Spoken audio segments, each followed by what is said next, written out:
చేయకపోవడానికి కారణాలు ఏముంటాయి? ఇప్పుడు మాలాంటి బిజీ ప్రొఫెషనల్స్కి ఉమ్, అఫ్కోర్స్ నేను కొంచెం ఉమ్, చేస్తాను, యోగా ఉమ్, చేయనని చెప్పను, బట్ ఆ తీరిక ఉమ్, అలవాటు అవును, ఉండదు, ఉమ్, మైండ్ ఎప్పుడు పరిగెడుతూ ఉంటుంది. ఉమ్, అలాగే కొంతమందికి లెథార్జీ ఉంటుంది. అవును. సో రెండిటికి ఏంటి విరుగుడు సాహితీ? ఫస్ట్ కన్సిస్టెంట్గా స్టెప్ ఆన్ అవ్వడం, every day step on your mat, అంతే. మీరు అది 10 నిమిషాల, గంట సేపు చేస్తారా, గంటన్నర చేస్తారా, కంప్లీట్లీ మీ ఇష్టం. మీరు ఇంత బిజీ ఉన్నారు, 10 నిమిషాలు చేసుకోండి. ఇప్పుడు మీరు షార్ట్కి బ్రేక్ వస్తుంది, ఇట్లా కూర్చొని ఊరికే అలా అనులోమ విలోమ బ్రీతింగ్ తీసుకోవచ్చు. అనులోమ విలోమ అనే బ్రీతింగ్ టెక్నిక్ మీరు ఎప్పుడైనా ఎక్కడైనా చేసుకోవచ్చు. అవును. సర్వరోగ నివారణి అంటారు అనులోమ విలోమ ప్రాణాయామని, బ్రీతింగ్ టెక్నిక్ని. Hmm. మరి ఇప్పుడు అది చేసుకోలేమో మనం చేసుకోవచ్చు. కదా. ఇక్కడ కూర్చొని నేను చిన్న చిన్న స్ట్రెచెస్ చేసుకోవచ్చు. మైక్రో యోగా.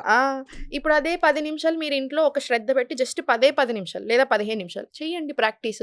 అండ్ నాకు యూజువల్గా అసలు ఏదో మీరు అడిగారని చెప్తాను కానివ్వండి, నాకు అసలు నచ్చదు టైం లేదు అంటే. అట్లీస్ట్ అర్ధగంట మనకి మనం ఇచ్చుకోలేకపోతే కరెక్ట్. అది యాక్చువల్లీ వెరీ బ్యాడ్ సిచ్యుయేషన్లో మనం ఉన్నట్టు.